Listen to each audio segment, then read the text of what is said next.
صدق الله مولانا العظيم وبلغنا رسوله النبي الكريم ونحن على ذلك لمن الشاهدين والشاكرين والحمد لله رب العالمين. حمد و صلاۃ کے بعد قرآن مجید فرقان حمید سورہ بقرہ سے آیت نمبر 274 تلاوت کرنے کا شرف حاصل کیا.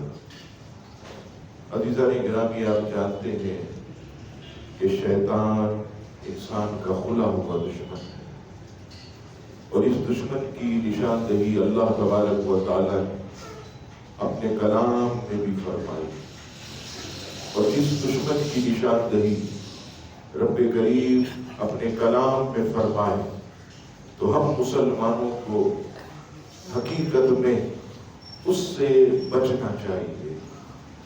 لیکن آج آپ دیکھیے کہ ہم کتنے عقل مند ہیں ہمارے مسلمان بھائی کہ جو شیطان کو اپنا دشمن بھی مانتے ہیں، اور انہیں خبر بھی ہے کہ ہمارا یہ کھلا ہوا دشمن ہے، پھر بھی اس کی فرما برداری کر، پھر بھی اس کی پیروی کر، پھر بھی جو وہ وسوسے ڈالتا اس پر عمل کر. ہونا تو یہ چاہیے کہ جب اس نے ہمارے والد حضرت آدم علیہ السلام کو دھوکہ دیا اور جنت سے باہر نکالا، تو آپ بتائیے وہ کب ہمارا خیر خواہ ہو سکتا؟ ہر انسان یہ جانتا کہ شیطان ہمارا کھلا ہوا دشمن، پھر بھی جو ہے ہم اس کی پیروی کرتے. لیکن بعض خوش نصیب ایسے کہ جو شیطانی وسوسوں کا شکار نہیں ہوتے، شیطان کے حملوں سے اپنے آپ کو بچاتے ہوئے اللہ تبارک و تعالیٰ کی عبادت کرتے، نمازیں پڑھتے، روزے رکھتے ہیں، تلاوت کرتے، صدقات و خیرات کرتے، اللہ تبارک و تعالیٰ کی تسبیح بیان کرتے. یہ اچھے لوگوں کو جن کو رب کریم نے توفیق عطا فرمائی، یہ ان کا کام. لیکن یہ شیطان اتنا خبیث ہمارا دشمن کہ جو لوگ نمازیں پڑھتے، روزے رکھتے، نیک اعمال کرتے، جب وہ اس نیکی پر بہت زیادہ گامزن ہوتے ہیں تو اب شیطان جو ہے وہ ان کے دلوں میں ایسے خیال ڈالتا ہے کہ تو بہت نیک آدمی ہے، اپنی عبادتوں کو ظاہر کر، پتہ چل جائے لوگوں کو کہ تو پکا نمازی ہے، لوگوں کو پتہ چل جائے کہ تو اتنا صدقات و خیرات کرتا، لوگوں کو پتہ چل جائے تو اتنا دین کا کام کرتا، لوگوں کو پتہ چل جائے کہ تو اتنے پاروں کی تلاوت کرتا، لوگوں کو پتہ چل جائے کہ تو اتنی مرتبہ روزانہ اللہ کا ذکر کرتا ہے. اب شیطان جو ہے ہمیں نیکیاں نہیں چھپانے دیتا، وہ لوگوں پر ظاہر کرنے کے لیے ہمیں ہما وقت جو ہے یہ وسوسوں کا شکار کرتا ہے کہ جلدی بتا دے کہ تو ایسا نمازی ہے، جلدی بتا دے تو اتنی نیکیاں کرتا ہے، جلدی بتا دے تو علامہ صاحب ہے، جلدی بتا تو حافظ قرآن ہے، جلدی بتا تو نفل روزے رکھتا ہے، جلدی سے بتا دے تاکہ لوگوں میں جو ہے تیری عزت ہو، لوگ جو ہے تیری عبادت کا سن کر اش کر اٹھیں، تیری تعریفیں کریں، اور جو ہے تیرے بارے میں جو ہے اچھی اچھی باتیں کریں. عزیزان گرامی، یہ شیطان کا ایسا وار ہے کہ وہ ہمیں اعمال نہیں چھپانے دیتا. اول تو سرے سے اعمال کرنے میں یعنی نیک اعمال کرنے میں ہمیں روکتا ہے، لیکن جب کوئی مومن آ جائے نیکی پر تو پھر اسے چھپانے نہیں دیتا. سورہ بقرہ کی آیت نمبر 274 جو میں نے تلاوت کی، رب کریم کو اللہ اکبر چھپی ہوئی نیکی بہت پسند ہے، رب کریم کو پوشیدہ صدقات بہت پسند ہے، اللہ تبارک و تعالیٰ کو جو ہے وہ چھپی ہوئی عبادت بہت پسند ہے. ارشاد باری تعالیٰ ہوا الذین ينفقون اموالهم باللیل والنہار سرا وعلانیة فلهم اجرهم عند ربهم ولا خوف علیہم ولا ہم یحزنون۔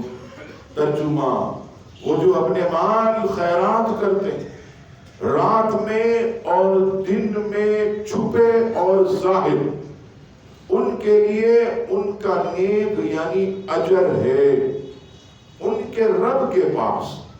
ان کو نہ کچھ اندیشہ ہے نہ کچھ غم ہے۔ امام خازن رحمت اللہ تعالی علیہ تفسیر خازن میں اس آیت کے تحت فرماتے ہیں کہ یہ آیت میں اشارہ دیا جا رہا ہے کہ رب کریم کو جو ہے وہ اعلانیہ صدقہ دینے سے چھپا ہوا صدقہ دینا زیادہ پسند ہے۔ اللہ کے نزدیک جو ہے اعلانیہ صدقہ دینے سے پوشیدہ طور پر صدقہ دینا یہ زیادہ افضل ہے، یہ زیادہ بہتر ہے کہ آدمی جو ہے وہ اللہ کی راہ میں دے تو سیدھے ہاتھ سے دے تو الٹے ہاتھ کو پتہ نہ چلے، اس طرح دے اللہ کی رضا کے لیے کہ کسی کو کوئی کان و کان جو ہے وہ خبر نہ ہو، اور چھپی ہوئی عبادت تمہارے رب کو بہت زیادہ پسند ہے۔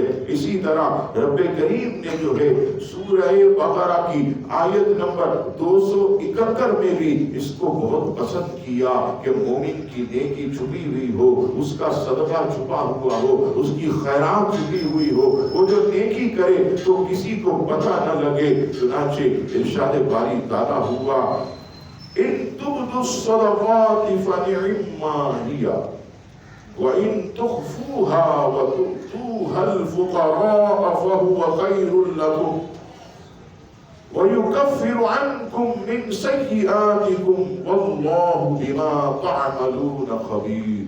ترجمہ، اگر خیرات اعلانیہ دو تو کیا ہی اچھی بات ہے، اور اگر چھپا کر فقیروں کو دو تو یہ تمہارے لیے سب سے بہتر ہے، اور اس میں تمہارے کچھ گناہ گھٹیں گے اور اللہ کو تمہارے کاموں کی خبر ہے۔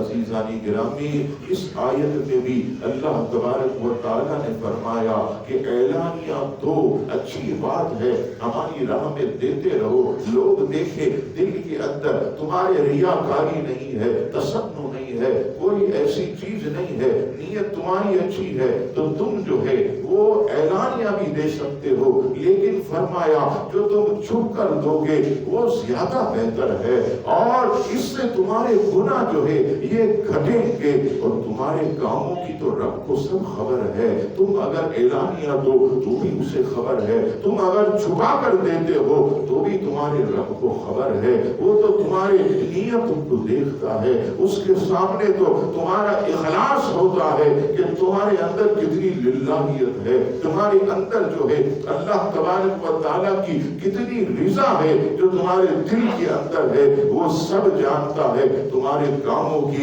تمہارے رب کو جو ہے وہ خبر ہے۔ اب آئیے نبی پاک صلی اللہ تعالیٰ علیہ وسلم جو ہے اپنے غلاموں کی ہمہ وقت تربیت فرماتے، ہر وقت نبی پاک صلی اللہ تعالیٰ علیہ وسلم جو ہے صحابہ کرام علیہ رضوان کی تربیت فرمایا کرتے۔ چنانچہ نبی پاک صلی اللہ تعالیٰ علیہ وسلم کی احادیث سے جو چھپ کر اعمال کیے جائیں اس کی کتنی فضیلت ہے، اس کا کتنا اجر ہے، اس کی کتنی برکت ہے، آپ کی خدمت میں عرض کرتا ہوں۔ سب سے پہلے 9ویں صدی کے مجدد امام جلال الدین سیوطی رحمت اللہ تعالی علیہ کی مایہ ناز کتاب جامع صغیر کے صفحہ نمبر 512 پر حدیث نمبر 8405 رسول اللہ صلی اللہ تعالی علیہ وسلم نے ارشاد فرمایا، تم میں سے جو کوئی نیک اعمال پوشیدہ رکھنے کی طاقت رکھتا ہو تو اسے چاہیے کہ وہ اپنے اعمال پوشیدہ رکھے۔ اب نبی پاک صلی اللہ تعالی علیہ وسلم کی یہ وصیت، حضور علیہ السلام کی یہ نصیحت حضور علیہ الصلوۃ والسلام کا یہ حکم کہ اگر تم میں سے کوئی اس بات کی طاقت رکھتا ہو کہ نوافل پر نوافل پڑھتا ہے لیکن کسی کو بتاتا نہیں ہے تو چاہیے کہ وہ چھپا کر رکھے، وہ اللہ کے کلام کی خوب تلاوت کرتا ہے، کوشش کرے کہ وہ اس کو چھپائے، وہ جو ہے خوب صدقات و خیرات کرتا ہے، اب ہو سکے تو اسے چھپائے، وہ جتنے ذکر و اذکار کرتا ہے لوگوں کو پتہ نہ لگنے دے، وہ اسے چھپائے۔ یقیناً نبی پاک علیہ الصلوۃ والسلام نے جب ہمیں یہ حکم دیا تو یقیناً جو ہے اس میں زیادہ اجر ہوگا، اس میں زیادہ جو ہے یہ فضیلت رکھی گئی ہوگی۔ اب آئیے دوسری حدیث پاک میں نبی پاک علیہ الصلوۃ والسلام کا یہ جو ارشاد ہے کہ تم جو ہے اگر طاقت ہے تو چھپا کر نیکی کرو، اپنی نیکی کو پوشیدہ رکھو۔ اب دوسری حدیث پاک میں اس حکم کا راز کھل جاتا ہے، اس میں فضیلت بیان کر دی گئی۔ اب آئیے کنز الاموال شریف کی حدیث پاک، کنز الاموال شریف پہلی جلد صفحہ نمبر 227 حدیث نمبر 1925 رسول اللہ صلی اللہ تعالی علیہ وسلم نے ارشاد فرمایا کہ جس کو نگہبان فرشتے بھی نہ سن سکیں، جس کو نگہبان فرشتے بھی نہ سن سکیں اس ذکر پر جسے وہ سن سکے، فرمایا 70 درجے زیادہ فضیلت رکھتا ہے۔ یعنی کیا مطلب کہ جو ایسا اللہ کا ذکر کرے کہ نگہبان فرشتوں کو بھی خبر نہ ہو، ان سے بھی پوشیدہ، ان سے بھی جو ہے وہ، اور ہو سکتا ہے کوئی کہے مولانا صاحب یہ کیسے ہو سکتا ہے کہ نگہبان فرشتے نہ سنیں، یہ ہم کیسے مان لیں؟ تو یاد رکھیے گا کہ جب کسی بندے کی یہ عادت ہو جائے کہ وہ اپنی نیکی کو چھپاتا رہتا ہو، وہ اپنی نیکی کو پوشیدہ رکھتا ہو، تو اللہ تعالیٰ اس پر اتنا کرم کرتا ہے، اتنا راضی ہوتا ہے کہ اس کے اعمال جو ہے وہ نگہبان فرشتوں سے بھی پوشیدہ رکھتے ہیں کہ میرے بندے کا جو عمل ہے اور میرے اور اس کے درمیان کوئی اس کے درمیان اور نہ ہو، بس میں اور میرا بندہ دونوں کے درمیان یہ عمل ہو، یعنی کرنے والا جانے اور جس کے لیے کیا وہ رب کریم جانے، کرنے والا جانے اور جس کی رضا کے لیے کیا وہ رب کریم جو ہے اس کو جانے۔ نبی پاک صلی اللہ تعالی علیہ وسلم نے بھی یہی ارشاد فرمایا جو قرآن مجید میں رب کریم نے فرمایا، شعب الایمان کی حدیث پاک رسول اللہ صلی اللہ تعالی علیہ وسلم نے ارشاد فرمایا کہ ظاہری عمل کے مقابلے میں پوشیدہ عمل افضل ہے، یعنی اگر کوئی چھپا کر عبادت کرے تو وہ اس کے لیے افضل۔ اب دیکھیے جب نبی پاک علیہ السلام نے اپنے اصحاب کی یہ تربیت کی تو صحابہ کرام اپنے عمل کو کیسا چھپاتے، ایسا پوشیدہ رکھتے تھے کہ جو بالکل پکا دوست رفیق خاص اسے بھی جو ہے وہ پتہ نہ چلتا تھا کہ میرا ساتھی کون سے نیک عمل کر، ساتھ بیٹھنے والا، ساتھ گھومنے والا، اسے بھی پتہ نہ چلتا۔ چنانچہ کنز الاموال کتاب الفضائل میں ایک روایت حضرت سیدنا فاروق اعظم رضی اللہ تعالی رات کے وقت مدینہ منورہ کی کسی گلی یا محلے سے گزرے، آپ نے کیا دیکھا؟ اور یہ دور کس کا ہے؟ حضرت سیدنا صدیق اکبر رضی اللہ تعالیٰ عنہ کرتا ہوں، دور خلافت سیدنا صدیق اکبر اور فاروق اعظم نکلے، اور جب مدینے کی گلی میں نکلے تو کیا دیکھا کہ ایک نابینا عورت کا مکان ہے، نابینا بوڑھی عورت۔ جب اس کے گھر میں حضرت فاروق اعظم نے جھانکا تو کیا دیکھا کہ گھر جو ہے وہ چمک رہا، ایسی صفائی، ایسی جو ہے وہ ستھرا پن کہ گھر چمک رہا۔ اب سیدنا فاروق اعظم رضی اللہ تعالیٰ عنہ حیران ہوئے کہ یہ گڑیا ایک تو ہے بوڑھی اور اوپر سے نابینا، یہ صفائی کیسے کرتی ہو؟ اس کو تو کچھ نظر ہی نہیں آتا، یہ کیسے صفائی کرتی ہوگی؟ یقیناً اس میں سے جو ہے وہ کوئی راز ہے۔ فاروق اعظم رضی اللہ تعالیٰ عنہ نے اس عورت سے پوچھا، اے نابینا عورت، تیری عمر بالکل ڈھل گئی، تو بالکل بوڑھی ہو گئی اور تیری آنکھیں بھی نہیں ہیں، یہ تیرے گھر کی صفائی کون کرتا ہے؟ تیرا گھر ایسا چمک رہا ہے۔ وہ بڑھیا کہنے لگی، مجھے کیا پتا، یہ تو پتہ نہیں کوئی ایک شخص آتا ہے صبح کے وقت اور سویرے سویرے جو ہے میرے گھر کی صفائی کر کے یہاں سے چلا جاتا ہے، اور نہ نام بتاتا، نہ کوئی مجھ سے بات کرتا ہے، کوئی خبر ہی نہیں ہوتی، اور آ کے بہترین طریقے سے اپنے ہاتھ سے صفائی کرتا ہے، کپڑا لگاتا ہے، جھاڑو لگاتا ہے، سارا کچرا جو ہے وہ سمیٹتا ہے اپنے ہاتھوں سے، جو ہے اسے پھینک کر میرے گھر کو چمکا کر ستھرا کر کے وہ چلا جاتا۔ فاروق اعظم رضی اللہ تعالیٰ کو سوچنے لگے کہ ایسا شخص کون ہو؟ آپ نے کیا کیا، ایک دن صبح سویرے جو ہے وہ اس عورت کے گھر کے پیچھے کی دیوار پر کھڑے ہو کہ میں اس شخص کو پکڑوں، ایسا کون جو ہے مرد کامل ہے کہ جو اس بڑھیا نابینا جو ہے اس کے گھر کو ایسا چمکاتا ہے۔ اب جو ہے سیدنا فاروق اعظم فرماتے میں دیوار کے پیچھے جو ہے وہ چھپ گیا، اور جب دیوار کے پیچھے میں چھپا میں نے دیکھا کہ میرے آنے سے پہلے ہی صفائی ہو چکی ہے۔ وہ ایسا کہ سویرے سویرے ایسا لگتا ہے کہ ابھی فجر کے بعد سے ہی یہ صفائی کر کے یہاں سے چلا جاتا۔ سیدنا فاروق اعظم رضی اللہ تعالیٰ عنہ نے پلان بنایا کہ اب جو ہے کل میں اس سے بھی جلدی آ جاؤں، اور جلدی آ کر میں بالکل دیوار کے پیچھے کہ دیکھوں کون ہے یہ۔ اللہ اکبر۔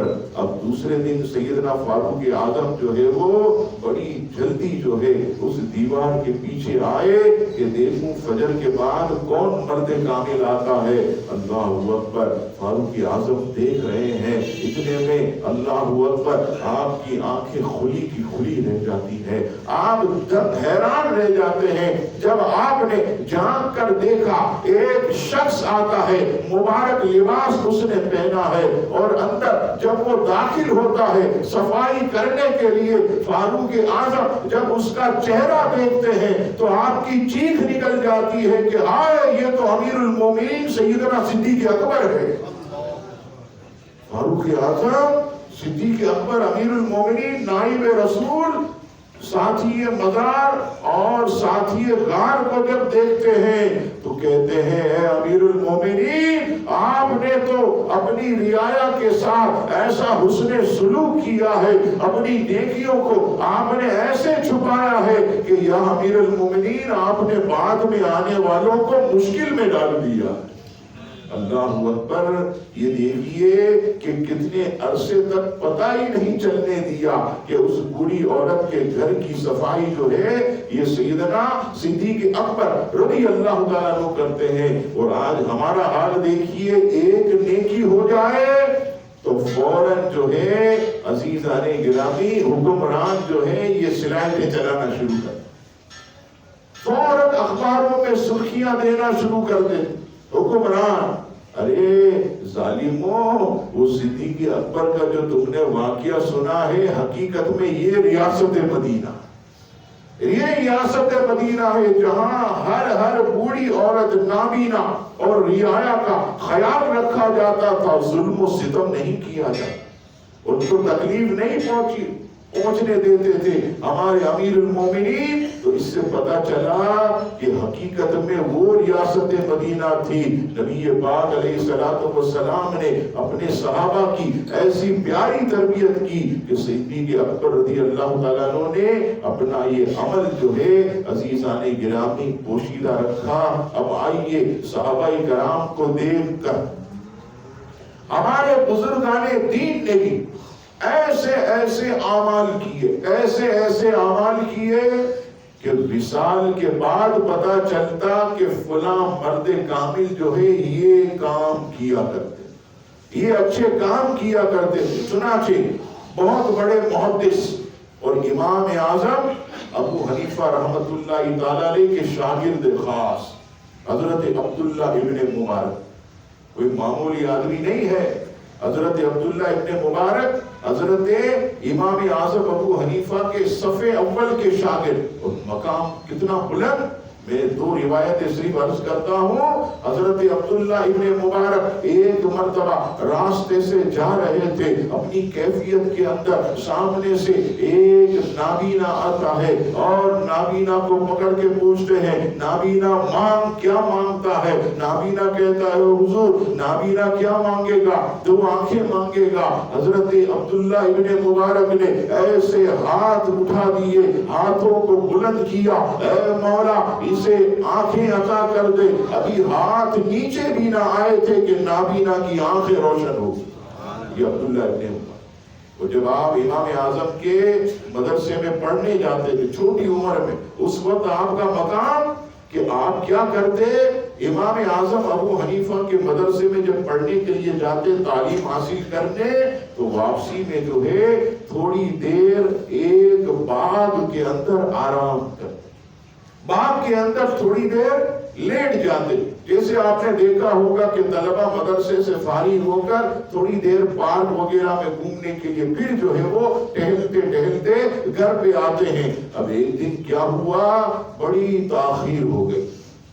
حضرت عبداللہ ابن مبارک رحمت اللہ تعالی علیہ تشریف نہیں لا۔ آپ جانتے ہیں ماں تو ماں ہوتی ہے، ماں کا دل جو ہے یہ دھڑکنا شروع ہو گیا۔ ماں جو ہے وہ پریشان ہو گئی کہ بیٹا عبداللہ ابھی تک کیوں نہیں آئے؟ روزانہ اس وقت یہ آ جاتے ہیں، آج کیوں نہیں آئے؟ اور ماں آپ جانتے ہیں اس کی محبت، اگر اولاد 60 برس کی بھی ہو جائے اور رات کو گھر پر دیر ہو جائے تو ماں بیچاری کرسی پر تسبیح لے کے بیٹھی ہو، یہ ماں ہو۔ حالانکہ وہ بیٹا 60 سال کی عمر میں کہاں جائے گا؟ 60 سال کی عمر میں اسے اٹھا کر کون لے جائے گا؟ اور ہمارے شیخ حضرت علامہ سید شاہ صاحب قادری تقریباً 58 یا 59 سال کی عمر تھی۔ اس وقت آپ فرماتے تھے کہ میں رات کو تقریر کر کے کبھی دیر ہو جائے تو میں دیکھتا تھا کہ دروازے پر میری ماں جو ہے وہ تسبیح لے کر بیٹھی ہو۔ یہ ماں کی محبت، خدا کی قسم اس کا کوئی نعمت البدل نہیں۔ جن کی ہے قدر کریں، جن کی دنیا میں ماں نہیں ہے وہ ان کے لیے ایصال ثواب کریں، ان کے درجات کی بلندی کے لیے دعا کریں تاکہ فیض ملتا رہے۔ تو میں عرض کر رہا تھا حضرت عبداللہ ابن مبارک رضی اللہ تعالیٰ عنہ، آپ تاخیر ہو گئی آنے میں۔ اب والدہ مدرسے کی طرف جاتی اور کہتی ہے کہ یہ عبداللہ کہاں چلا گیا؟ دوسرے لوگ کہنے لگے کہ وہ تو پڑھ کے چلے گئے ہیں، کہاں کہیں ہوں گے، کہاں؟ وہ ایک باغ کے اندر کبھی کبھی آرام کر، ہو سکتا ہے کہ اس باغ میں بیٹھے۔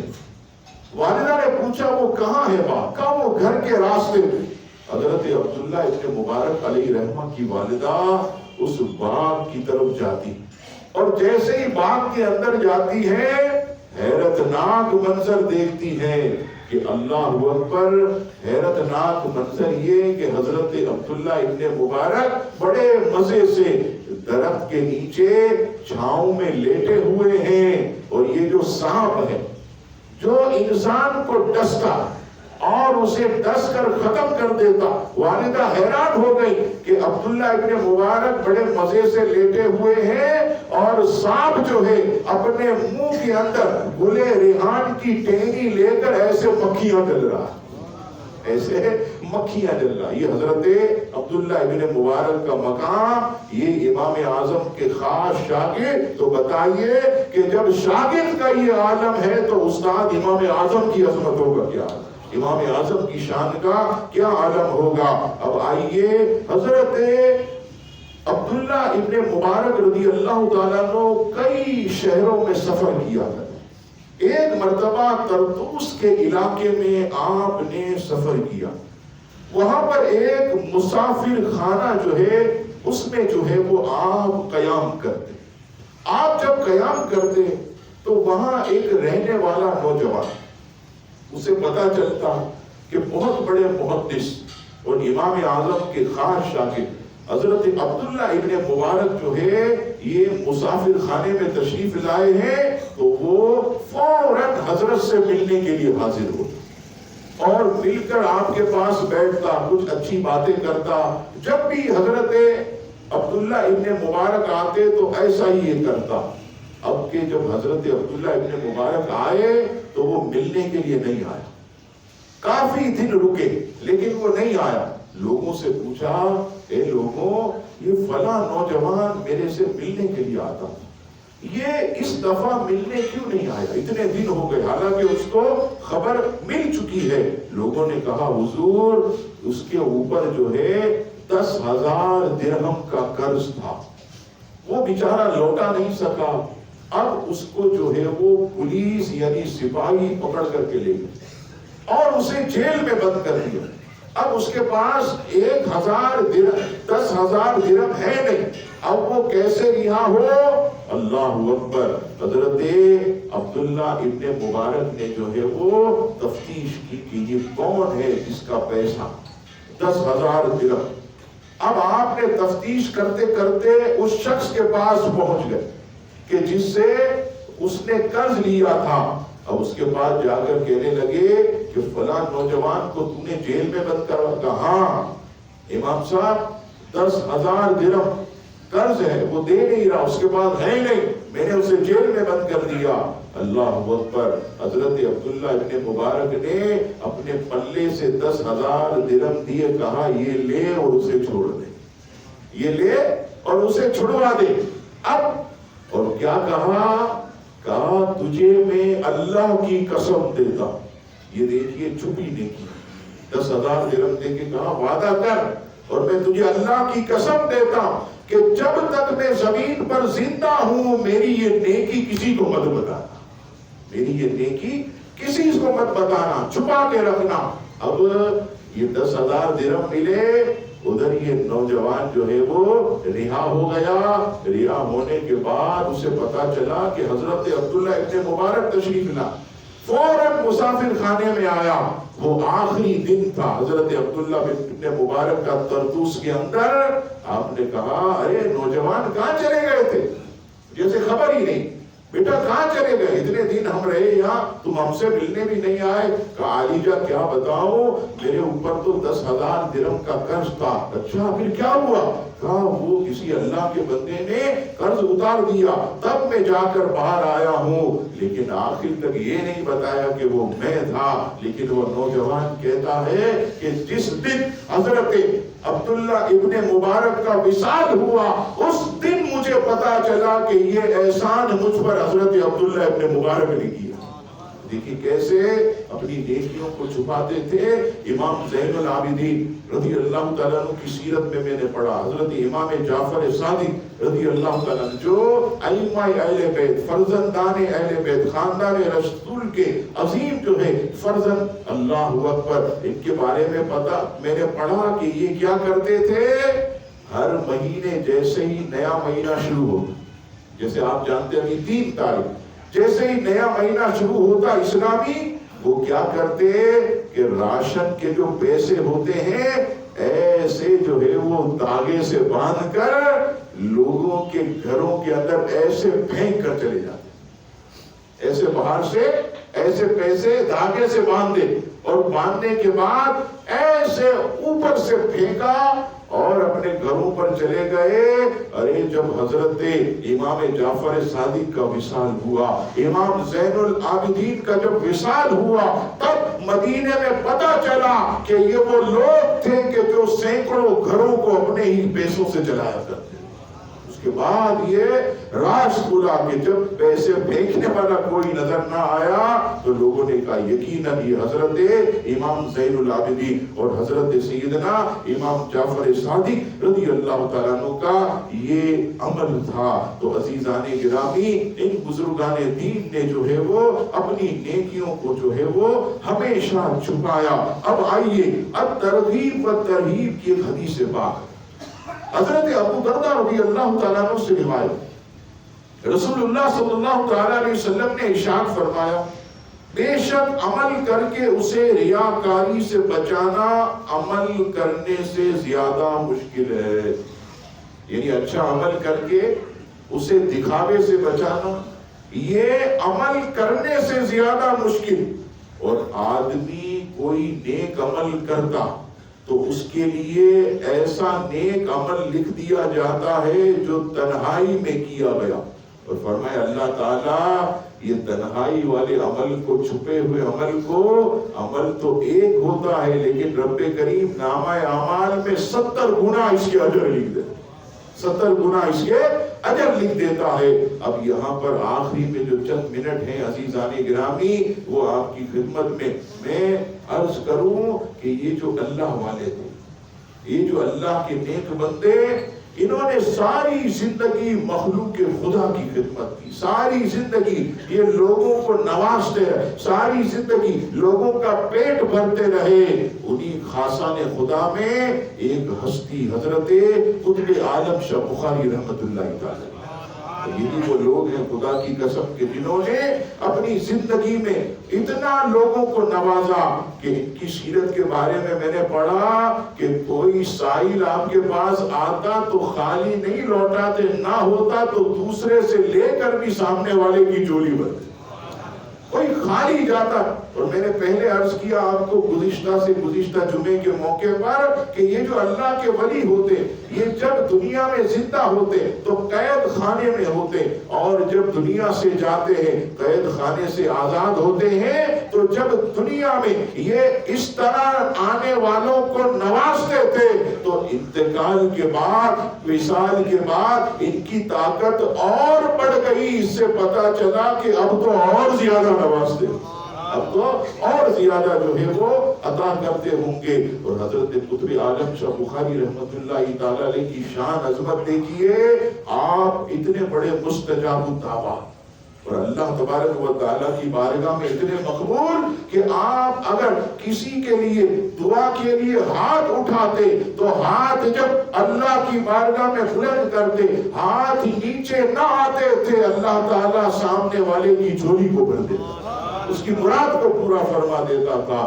اور حضرت قطب عالم شاہ بخاری رحمت اللہ تعالی علیہ کا فیض اس قدر ہے کہ یہ جو بڑے بڑے اولیاء کرام آج سے 100 سال یا 150 سال پہلے جب یہاں سے گزرتے، یہ بڑی حیرت کی بات. اور اس وقت حضرت قطب عالم شاہ بخاری علیہ رحمہ کا جو مزار ہے وہ بالکل جو ہے چھوٹا ہوا کرتا، ایک قبر انور ہوتی اور بالکل جو آج شاندار طریقے سے بنایا گیا ایسا نہ ہوتا تھا. لیکن خدا کی قسم لوگ بتاتے ہیں کہ 100 سال قبل جب یہاں سے کوئی اللہ کا کامل ولی گزرتا تو کھڑا ہو کر اپنی سواری اور اپنی گاڑی کو روک کر یہاں پر فاتحہ پڑھتا. مریدین پوچھتے حضور یہ مین سڑک پر گاڑی روک کر یہاں پر آپ کسی قبر پر فاتحہ پڑھیں کیا ہے؟ کہتے ہیں یہ ہمیں جو ہے وہ مراقبے سے پتا چلا کہ یہ بہت بڑے اللہ کے ولی ہیں، مراقبے سے. اور اللہ تبارک و تعالیٰ کی طرف سے دل میں ہمارے یہ گمان پیدا ہوا، القا ہوا کہ یہ بہت بڑی ہستی. اور حضرت قطب عالم کے بارے میں یہ بھی مشہور ہے کہ اگر کوئی ان سے سچی عقیدت رکھے تو آپ جو ہے اس پر بڑی شفقت فرماتے، بڑی شفقت فرماتے، اسے زمانے میں رسوا نہیں ہونے دیتے، اسے بھکاری نہیں بننے دیتے. اللہ تبارک و تعالیٰ کی بارگاہ میں عرض کر کے اپنے چاہنے والوں کی جو ہے وہ بگڑی کو بنایا کرتے. عزیزان گرامی یہ کاملین کا شیوا ہے. الحمدللہ ہمارا یہ علاقہ خوش نصیب ہے کہ اس علاقے میں حضرت قطب عالم شاہ بخاری آرام فرمائے. تو یہ یاد رکھیے گا کہ اللہ کے ولی کا وجود جو ہے یہ عذابوں کو روکتا ہے، بڑی بڑی مصیبتوں کو روکتا ہے، بڑی بڑی جو ہے وہ تنگیوں کو روکتا ہے، بلاؤں کو روکتا ہے. یہ جہاں آرام فرما ہوتے ہیں اللہ تعالیٰ ان کی برکت سے جو ہے آنے والی مشکلات کو آنے سے پہلے ٹال دیتا ہے. تو ہمیں کوشش کرنی چاہیے کہ اللہ والوں سے سچی عقیدت رکھے، سچی محبت رکھے اور ان کے دامن کو ہرگز نہ چھوڑیں اور ان کے مزار پر حاضری دیں اس نیت سے کہ جو وہاں پر اللہ کی رحمتوں کا نزول ہوتا ہے، اللہ کی رحمتیں جو برستی ہیں، ہم حاضری دیں گے تو وہ چند قطرے ہم پر بھی پڑ جائیں اور اللہ تعالی ہماری بھی بگڑی کو بنا۔ یہ ایسے کاملین ہیں، اللہ تبارک کی شان تو بہت بلند، لیکن آپ جانتے ہیں کہ وقت جو ہے وہ ہمارے پاس نہیں ہے۔ اللہ تبارک و تعالی حضرت قطب عالم شاہ بخاری کے درجات کو بلند فرمائے، ہم سب کو ان کے فیوز و برکات سے مالا مال فرمائے، آمین۔ وما علینا الا البلاغ المبین۔ آخر میں